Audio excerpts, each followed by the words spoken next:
പഞ്ചശിര സ്ഥാപനം ലളിതമായിട്ട് ചെയ്യേണ്ട പ്രായശ്ചിത്ത കർമ്മമാണ്.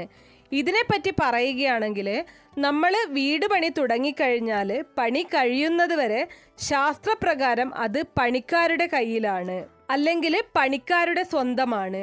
പണി കഴിയുന്ന സമയത്ത് നമ്മൾ അവർക്ക് വേണ്ട സമ്മാനങ്ങളൊക്കെ കൊടുത്ത് അവരെ സന്തോഷിപ്പിച്ച് വീട് ഏറ്റെടുക്കുന്നു എന്നാണ് സങ്കല്പം. പണ്ട് മുതലേ ആൾക്കാർ പറഞ്ഞു വരുന്ന ഒരു കാര്യമാണ് വീട് പണിയെടുക്കുന്ന സമയത്ത് പണിക്കാരെ മുഷിപ്പിക്കാൻ പാടില്ല എന്നുള്ളത്. അവർക്ക് നമ്മളിൽ നിന്നുണ്ടാകുന്ന ചെറിയ ബുദ്ധിമുട്ടുകൾ പോലും നമ്മുടെ വീടിനെ ബാധിക്കും എന്നാണ് പറയുന്നത്. വാസ്തുബലിയും പഞ്ചശിര സ്ഥാപനവും ചെയ്തു കഴിഞ്ഞാൽ പിറ്റേ ദിവസമാണ് ഗൃഹപ്രവേശം. ഗൃഹപ്രവേശ ദിവസം രാവിലെ ഗണപതി ഹോമം നടത്തണമെന്നുണ്ട്. അതിന് 2 കാര്യങ്ങളുണ്ട്.